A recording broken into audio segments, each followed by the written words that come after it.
تو آج کے درس میں نماز کی 3 شرطیں بیان کی جائیں گی اور اس کی تفصیل میں عرض کرنے کی سعادت حاصل کر رہا ہوں۔ نماز کی صحت کے لیے کل شرائط 7 ہیں جن کا اہتمام کرنا ضروری ہے۔ اگر وہ شرائط نہیں پائی جائیں گی تو نماز درست نہیں ہوگی۔ پہلی شرط یہ ہے حدث اصغر اور حدث اکبر سے پاک ہونا، یعنی بدن کا پاک ہونا۔ حدث اصغر کیا ہے کہ جس سے وضو واجب ہو جاتا ہے، ایسی ناپاکی جس سے وضو واجب ہو جاتا ہے، اور حدث اکبر کیا ہے، ایسی ناپاکی جس سے غسل واجب ہو جاتا ہے۔ تو بدن کا حدث اصغر سے اور حدث اکبر سے پاک ہونا ضروری ہے۔ اب اس کے کچھ مسائل ہیں۔ اگر بدن پر معمولی سی نجاست لگی ہو اور وہ نجاست غلیظہ ہو، یا کپڑے پر معمولی سی نجاست لگی ہو اور وہ بھی نجاست غلیظہ ہو،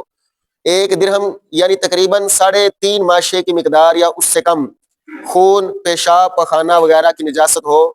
1 درہم 3.5 ماشے کی مقدار یا اس سے کم اگر ہوگی تو بکراہت نماز درست ہو جائے گی، اور اگر اس سے زیادہ ہوگی تو اس سے نماز درست نہیں ہوگی۔ تو کوشش کی جائے کہ وہ جو 1 درہم کی مقدار یا اس سے کم نجاست لگی ہوئی ہے اس میں اگرچہ کراہتاً نماز تو درست ہو رہی ہے لیکن اس کو بھی دور کر کے نماز پڑھنی چاہیے۔ اور اگر 1 درہم یعنی 3.5 ماشے کی مقدار سے زیادہ نجاست لگی ہو تو پھر اس طرح نماز درست نہیں ہوگی۔ ایک ہے نجاست غلیظہ، اس کی مقدار بیان کی گئی 1 درہم 3.5 ماشے، اور ایک ہے نجاست خفیفہ۔ اگر بدن پر نجاست خفیفہ لگی ہو، نجاست خفیفہ یعنی حلال جانوروں کا خون، پیشاب وغیرہ، اور وہ چوتھائی بدن یا چوتھائی کپڑوں کے برابر ہو یا اس سے متجاوز ہو تو نماز درست نہیں ہوگی۔ بدن کے چوتھے حصے پر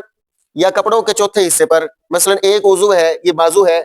تو اس پر اگر بازو پر نجاست لگی ہوئی ہے تو دیکھا جائے گا کہ وہ چوتھے حصے کے برابر ہے، یا ٹانگوں پر لگی ہوئی ہے تو وہ دیکھا جائے گا کہ چوتھے حصے کے برابر ہے یا اس سے متجاوز ہے تو نماز نہیں ہوگی۔ اگر اس سے کم ہے تو کراہتاً نماز جائز ہوگی۔ ایک صورت یہ ہے کہ اگر کسی شخص نے جیب کے اندر گندا انڈا رکھا ہوا ہو اور اس صورت میں وہ نماز پڑھ رہا ہو، گندے انڈے سے مراد یہ ہے کہ اس انڈے کا جو زردی سفیدی ہوتی ہے وہ خون میں تبدیل ہو چکی ہو تو نماز درست ہوگی، کیونکہ نجاست جو ہے وہ اپنے محل میں ہے، تو محل میں رہتے ہوئے شے پر نجاست کا اطلاق نہیں ہوتا۔ اگر انڈے میں نجاست ہے، خون ہے، تو وہ جیب کے اندر موجود ہے تو اس طرح نماز درست ہو جائے گی، کیونکہ نجاست اپنے محل کے اندر موجود ہے، محل سے باہر نہیں آئی۔ جیسے انسان کے معدے میں نجاست کا ہونا یہ نماز کے معنی نہیں ہے، تو اسی طرح انڈے کے اندر نجاست کا ہونا بھی نماز سے معنی نہیں ہوگا، نماز جائز ہو جائے گی۔ اسی طرح اگر کسی نے پیشاب کی شیشی رکھی ہوئی ہے اپنی جیب کے اندر اور وہ نماز پڑھنے کے لیے آ گیا، اس کو ڈاکٹروں نے پیشاب ٹیسٹ کا لکھ کر دیا ہوا تھا کہ پیشاب ٹیسٹ کرواؤ کسی مرض کی وجہ سے، تو اس نے وہ پیشاب کی شیشی جو ہے وہ اپنی جیب میں رکھی اور نماز پڑھ لی، تو اس طرح اس کی نماز درست نہیں ہوگی، کیونکہ نجاست اپنے محل میں نہیں رہی۔ انڈے میں نجاست اپنے محل میں موجود تھی لیکن پیشاب کی شیشی میں نجاست اپنے محل میں موجود نہیں، اپنے محل سے نکل چکی ہے، اس وجہ سے نماز درست نہیں ہوگی۔ اگر کوئی بندہ ایسی جائے نماز پر نماز پڑھتا ہے جس کا کنارہ ناپاک ہو، لیکن جس جگہ پر وہ کھڑا ہے، جس جگہ پر وہ رکوع و سجود کر رہا ہے، اگر وہ رکوع و سجود والی اور کھڑے ہونے والی جگہ پاک ہے تو اس پر نماز درست ہو جائے گی۔ ایک صورت یہ ہے کہ اگر کسی نے ایسی چادر اوڑھی ہوئی ہے، سردیوں کا موسم ہے اور ایسی چادر اوڑھی ہوئی ہے جس کا کنارہ ناپاک ہے، تو دیکھا جائے گا کہ اگر وہ رکوع اور سجود کرتا ہے تو رکوع اور سجود کرنے کے دوران وہ کنارہ حرکت میں آتا ہے یا نہیں آتا، کہ چادر اتنی طویل و عریض ہو، اتنی بڑی ہو کہ رکوع و سجود کرنے کے دوران وہ چادر حرکت میں نہیں آ رہی ہے تو نماز درست ہو جائے گی، اور اگر چادر حرکت میں آ رہی ہے تو نماز درست نہیں ہوگی۔ یہ پہلی صورت کی تفصیل تھی۔ پہلی صورت کیا تھی کہ بدن کا پاک ہونا حدث اصغر سے اور حدث اکبر سے۔ دوسری صورت یہ جگہ کا پاک ہونا۔ اب جگہ کے پاک ہونے کی تفصیل یہ ہے کہ خشک ناپاک زمین پر نماز پڑھی، اگر اس پر نجاست کا اثر اور بدبو ظاہر نہ ہو تو نماز پڑھنا جائز ہوگا، لیکن تیمم کرنا جائز نہیں ہوگا۔ مسئلہ سمجھے جی؟ اگر ناپاک جگہ ہے اور وہ خشک ہو چکی ہے، نجاست کا اثر اور بدبو ظاہر نہیں ہو رہی، تو اس جگہ پر کپڑا بچھا کر نماز پڑھنا تو درست ہوگی، لیکن تیمم کرنا درست نہیں ہوگا۔ اگلی صورت یہ ہے کہ پرالی یا تر گھاس پر نماز پڑھنا درست ہے، بشرطے کہ وہ پاک ہو، اور جب بندہ اس پر سجدہ کرے تو سر زمین پر ٹک جائے، یعنی وہ زمین کی سختی جو ہے وہ محسوس ہونی چاہیے۔ اگر نرمی محسوس ہو رہی ہے تو پھر تو سجدہ ہی نہیں ہوگا، اگر سجدہ نہ ہوا تو نماز ہی نہیں ہوگی۔ تو زمین کی سختی بھی محسوس ہو، پرالی پر یا گھاس کے اوپر زمین کی سختی محسوس ہو رہی ہے تو نماز درست ہو جائے گی، اور اگر سختی محسوس نہیں ہو رہی تو نماز درست نہیں ہوگی۔ اور ایک صورت یہ ہے کہ ناپاک زمین پر کپڑا یا چٹائی بچھا کر نماز پڑھی یا شیشہ بچھا کر نماز پڑھی تو اگرچہ وہ نجاست اوپر سے محسوس نہیں ہو رہی تو اس میں نماز درست ہو جائے گی، اس لیے کہ اوپر کے حصے میں نجاست کا اثر نہیں آ رہا۔ نیچے نجاست تھی، نیچے ناپاکی تھی، اوپر کا پاک کپڑا بچھا لیا، یا چٹائی بچھا لی، یا مصلا بچھا لیا، یا شیشہ بچھا ہوا ہے اور شیشے کے نیچے سے بھی نجاست ظاہر ہو رہی ہے، نجاست نظر آ رہی ہے کہ گوبر پڑا ہوا ہے، تو ایسی صورت میں نماز درست ہو جائے گی، لیکن اس جگہ سے تیمم نہیں کیا جا سکتا، اس لیے کہ اوپر کے حصے میں نجاست کا اثر ظاہر نہیں ہو رہا، اوپر میں نجاست محسوس نہیں ہو رہی، اس لیے نماز درست ہوگی۔ اور ایک صورت یہ ہے، گوبر سے لپی ہوئی زمین پر نماز پڑھنا کیسا ہے؟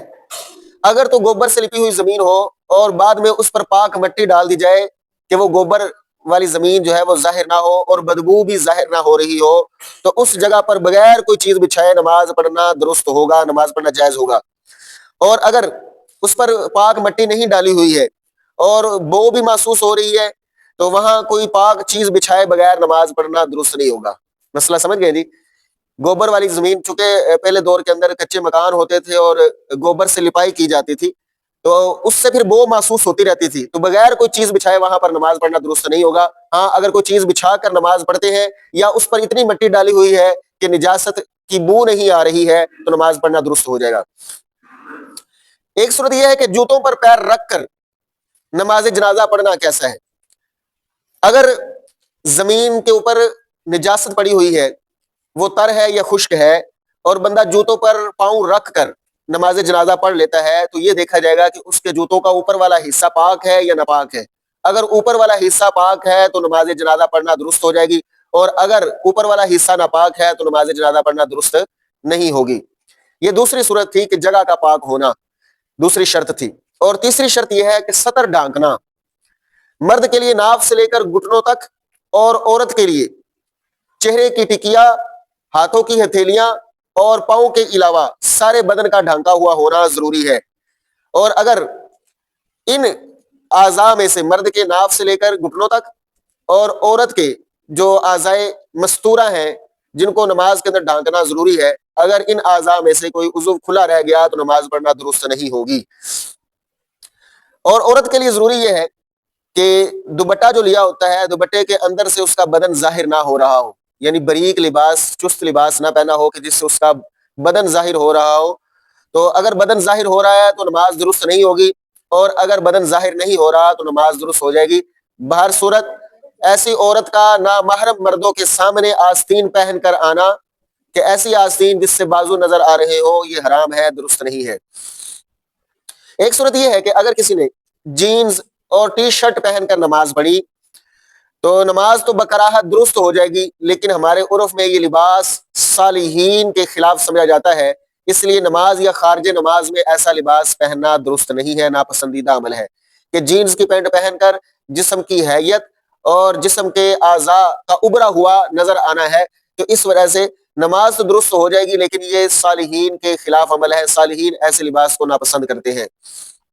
اگر سطر کے لیے کوئی چیز دستیاب نہ ہو، درخت کے بڑے پتے موجود نہ ہو، یا پلاسٹک یا چٹائی وغیرہ کوئی شے بھی دستیاب نہ ہو، یا کپڑا وغیرہ تو ملے اور اس پر نجاست لگی ہو اور اس کو پاک کرنا بھی ناممکن ہو، تو پھر نماز کیسے پڑھی جائے گی؟ تو اگر نماز کا وقت جا رہا ہے اور کوئی کپڑا بھی دستیاب نہیں ہے اور پتے بھی دستیاب نہیں ہے جس سے جسم کو، بدن کو ڈھانپا جا سکے، تو ایسی صورت میں وہ شخص بیٹھ کر نماز ادا کرے گا اور رکوع اور سجود بھی اشارے کے ساتھ کرے گا۔ اگر ننگے بدن نماز پڑھنی ہے تو رکوع اور سجود بھی اشارے کے ساتھ کرنے ہوں گے۔ اگر پورے سطر کے لیے کوئی چیز نہ ہو تو جتنا اس کے پاس کپڑا میسر ہے، جتنا بھی اس کے پاس موجود ہے، تو اس سے پہلے، سب سے پہلے وہ اپنی شرمگاہ کو ڈھانکے گا، تو جتنا اسے میسر ہے اتنا اس کو ڈھانپ لے اور اس سے نماز پڑھ لے، اس کی نماز ہو جائے گی۔ بری کپڑا پہن کر نماز پڑھنا درست نہیں ہے، مرد کے لیے بھی اور عورت کے لیے بھی، جس سے اس کے جسم کے اعضائے مستورہ، جس کو شرمگاہ کہا جاتا ہے، وہ نظر آ رہے ہو، اتنا بری کپڑا ہے تو اس میں نماز نہیں ہوگی۔ عورت کی چٹیا کے بال بھی سطر کے اندر چھپانا لازم ہے، یہ نہیں کہ وہ بالوں کو کھلا چھوڑ کر نماز پڑھنا شروع کر دے۔ اگر دوپٹے سے بال اس کے نظر آ رہے ہیں تو اس میں نماز اس کی درست نہیں ہوگی، تو دوپٹے میں بالوں کو چھپانا بھی لازمی ہے کیونکہ یہ بھی سطر کے اندر شامل ہے۔ اور ایک صورت یہ ہے کہ اگر دھوتی اس طرح باندھی کہ اعضائے مستورہ میں سے کوئی عضو نظر آ رہا تھا، جس طرح کے غیر مسلموں کا طریقہ ہے کہ غیر مسلم جب دھوتی باندھتے ہیں تو ان کی رانیں نظر آ رہی ہوتی ہیں، تو اگر اس انداز میں دھوتی پہن کر نماز پڑھتا ہے تو نماز اس کی جائز نہیں ہوگی. اور اگر اعضائے مستورہ نظر نہیں آ رہے ہیں، شرمگاہ نظر نہیں آ رہی ہے، تو اس کی نماز درست ہو جائے گی. اور ایک صورت یہ ہے کہ اگر کسی بندے نے سر نہیں ڈھانپا ہے، ٹوپی کے بغیر نماز پڑھ رہا ہے، تو ٹوپی کے بغیر نماز پڑھنا خلاف ادب اور مکروہ عمل ہے، البتہ نماز اس کی درست ہو جائے گی. تو یہ 3 شرطیں ہیں. پہلی نمبر 1 بدن کا نجاست غلیظہ اور خفیفہ سے پاک ہونا. نمبر 2 جگہ کا پاک ہونا. اور نمبر 3 سطر کا ڈھانکا ہوا ہونا. یہ 3 پہلی شرطیں ہیں